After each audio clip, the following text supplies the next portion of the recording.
Hello friends, welcome to ரின் சமையல். இன்றைக்கி நம்ம ரின் சமையல் சேனலில் செட்டிநாடு பால் பணியாரம் பஞ்சு போல் செய்யலாம். அரிசியும் உளுந்தும் சேர்த்து பஞ்சு போல் இந்த ஸ்வீட்டான பால் பணியாரத்தை ஈவினிங் ஸ்நாக்காக செய்யும்போது எல்லாருமே விரும்பி சாப்பிடுவாங்க. ரொம்பவே ஈஸியான ஸ்வீட் ஸ்நாக் ரெசிபி. கார பணியாரமும் சாப்பிட்றதுக்கு ரொம்பவே டேஸ்ட்டாக இருக்கும். ரின் சமையல் சேனலை சப்ஸ்கிரைப் பண்ணிக்கோங்க. பக்கத்தில் இருக்க ஆளுன்ற பெல்லைக்கான கிளிக் பண்ணி வச்சுக்கிட்டிங்கன்னா நான் போடுற வீடியோ உடனே உங்களுக்கு நோட்டிஃபிகேஷனில் வந்துடும். பணியாரம் செய்கிறதுக்காக 1 கப் அளவு பச்சரிசி எடுத்திருக்கேன். பவுலில் சேர்த்துட்டு அரிசி அளந்த கப்பில் 1 கப் அளவு உளுந்து சேர்த்துக்கலாம். அரிசியும் உளுந்தும் சம அளவு சேர்த்துக்கணும். தோல் இல்லாத உருட்டு உளுந்து தான் நான் எடுத்திருக்கேன். நாம் சேர்த்துருக்க அரிசி உளுந்த தண்ணி ஊற்றி 2-3 தடவை கழுவிடணும். அரிசி உளுந்து சம அளவு சேர்க்கும் போது பால் பணியாரம் சாஃப்டாக இருக்கும். அரிசி மூழ்கிற அளவுக்கு தண்ணி சேர்த்துட்டு 2 மணி நேரத்துக்கு ஊற வச்சிருங்க. பால் பணியாரத்துக்கு தேங்காய் பால் செய்கிறதுக்காக அரை முடி அளவு தேங்காயை பொடிசாக கட் பண்ணி வச்சுருக்கேன். மிக்ஸி ஜாரில் சேர்த்துட்டு கொஞ்சம் கொஞ்சமாக தண்ணி சேர்த்து நைஸாக அரைச்சி எடுத்துக்கணும்.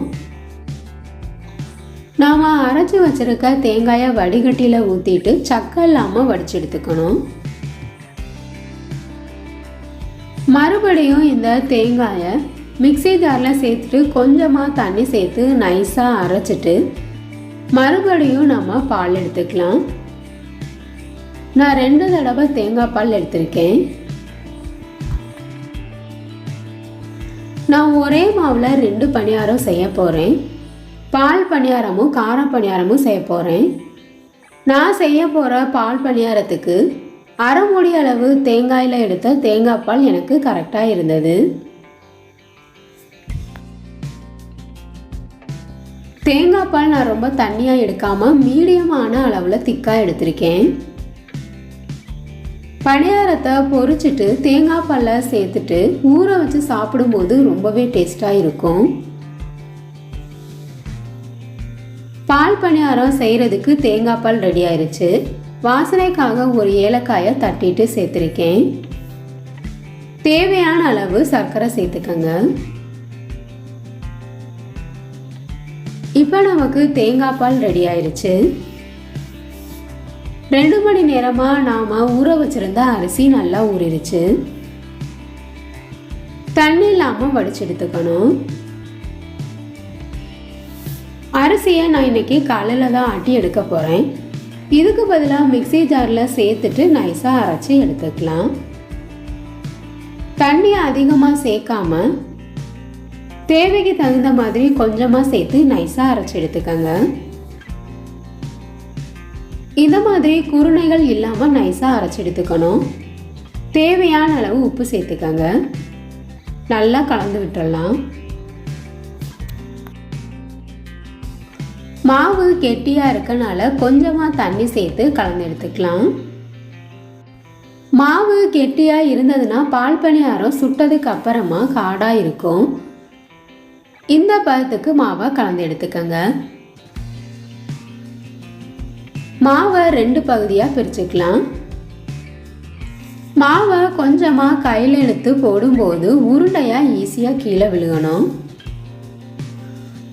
ஒவ்வொரு தடவையும் விரலை தண்ணியில் நனைச்சிட்டு கொஞ்சமாக மாவு எடுத்து போட்டோம்னா கையில் ஒட்டாமல் வரும். கடாயில் பணியாரம் பொரிக்கிறதுக்கு தேவையான அளவு எண்ணெய் சேர்த்துக்கங்க. எண்ணெய் சூடானதுக்கு அப்புறமா மாவை கொஞ்சமாக கையில் எடுத்துட்டு சின்ன சின்ன உருண்டைகளாக எண்ணெயில் போட்டுடலாம். உருண்டைகளை எண்ணெயில் போடும்போது தானாகவே மேலே எழும்பி வந்துடும். இந்த பணியாரம் வேகிறதுக்கு ரொம்ப நேரம் ஆகாது, சீக்கிரமாகவே வெந்துடும். செட்டிநாடு பால் பணியாரம் செய்கிறதுக்கு கொஞ்சமாக மாவு இருந்தால் போதுங்க. நிறையா பணியாரங்களை பொரிச்சு எடுத்துடலாம். எண்ணெயும் அதிகம் தேவைப்படாது. இந்த பணியாரம் எண்ணெயில் பொரிக்கிறனால சாப்பிட்றதுக்கு ரொம்பவே டேஸ்ட்டாக இருக்கும். நாம் சேர்த்திருந்த பணியாரங்கள் எல்லாமே மேலே வந்துருச்சு. கரண்டியை வச்சு லைட்டாக அழுத்தி விட்டுறணும். நாம் சேர்த்துருக்க பணியாரங்கள் எல்லாமே மேலெலும்பி இருக்கும். அப்பப்போ கலந்து விட்டோம்னா உள்ளுக்குள்ளே நல்லா வெந்து வெளியில் முறுமுறுப்பாக இருக்கும். கலர் மாறுற வரைக்கும் நல்லா திருப்பி விட்டு வேக வச்சுக்கோங்க. ஈஸியான ஸ்நாக் ரெசிபி. லைட்டாக கலர் மாறிடுச்சு. பணியாரம் எல்லாத்தையும் வெளியில் எடுத்துடலாம். இதே போல் மீத இருக்க மாவையும் சுட்டு எடுத்துக்கலாம். மாவை நைஸாக அரைச்சோம்னா பணியாரம் நமக்கு குண்டு குண்டாக வரும். உள்ளுக்குள்ளே பஞ்சு மாதிரி வெளியில் நல்லா மொறுமொறுப்பாகவும் இருக்கும். சாப்பிட்றதுக்கு ரொம்பவே டேஸ்ட்டாக இருக்கும். இப்போ நாம் பொரிச்சு வச்சுருக்க பணியாரம் எல்லாத்தையுமே தேங்காய் பாலில் சேர்த்துட்டு கரண்டியால் நல்லா கலந்து விட்டுடலாம். லைட்டாக இந்த மாதிரி அழுத்தி விட்டுறணும். 10-15 நிமிஷத்துக்கு ஊற வச்சுருங்க. காரா பணியாரம் செய்கிறதுக்காக கடாயில் 2 ஸ்பூன் அளவு எண்ணெய் சேர்த்துக்கணும். 1/2 ஸ்பூன் அளவு கடுகு, உளுந்தம்பருப்பு 1/4 ஸ்பூன் அளவு சேர்த்துக்கங்க. இது கூட 1/4 ஸ்பூன் அளவு சீரகம் சேர்த்துக்கணும். காரத்துக்கு தகுந்த மாதிரி நான் 2 வரமிளகாயை பொடிசாக கட் பண்ணிவிட்டு சேர்த்துருக்கேன். நாம் சேர்த்துருக்க பொருட்கள் எல்லாம் நல்லா பொரிஞ்சதுக்கு அப்புறமா மாவில் எடுத்து ஊற்றிடலாம். எந்தளவு உங்களுக்கு பணியாரம் பெருசாக வேணுமோ அதுக்கு தகுந்த மாதிரி சுட்டு எடுத்துக்கோங்க. நான் ஸ்பூனில் எடுத்து தான் மாவை ஊற்றுறேன். சின்ன சின்ன பணியாரமாக வேணும் அப்படின்னா பால் பணியாரத்துக்கு நம்ம கையில் எடுத்து போட்ட மாதிரியே சின்ன சின்ன உருண்டைகளாகவும் சுட்டு எடுத்துக்கலாம். கரண்டியில் நல்லா கலந்து விட்டுறணும். அப்பப்போ நல்லா கலந்து விட்டுருங்க. கலர் நல்லா மாறினதுக்கு அப்புறமா வெளியில் எடுத்துடலாம். காரா பணியாரம் சாப்பிட்றதுக்கு ரொம்பவே டேஸ்ட்டாக இருக்கும். ஒரே மாவில் நம்ம 2 பணியாரத்தை ஈஸியாக செய்யலாம். மொறு மொறுன்னு காரா பணியாரம் ரெடி ஆயிடுச்சு. சின்ன சின்ன உருண்டைகளாகவும் நான் காரா பணியாரத்தை சுட்டு எடுத்திருக்கேன். வெளியில் மொறுமொறுப்பாக இருக்கும். ரொம்பவே ஈஸியான ஸ்நாக் ரெசிபி. இப்போ நமக்கு செட்டிநாடு பால் பணியாரம் பஞ்சு போல் ரெடி ஆயிடுச்சு.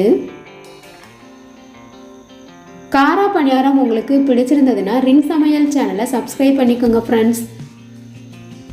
பஞ்சு போல் பால் பணியாரம் உங்களுக்கு பிடிச்சிருந்ததுன்னா மறக்காமல் ஒரு லைக் கொடுங்க ஃப்ரெண்ட்ஸ். கமெண்ட் பண்ணுங்கள், ஷேர் பண்ணுங்கள். பக்கத்தில் இருக்க ஆளுன்ற பெல்லைக்கான கிளிக் பண்ணி வச்சுக்கிட்டிங்கன்னா நான் போடுற வீடியோ உடனே உங்களுக்கு நோட்டிஃபிகேஷனில் வந்துடும். Thank you friends.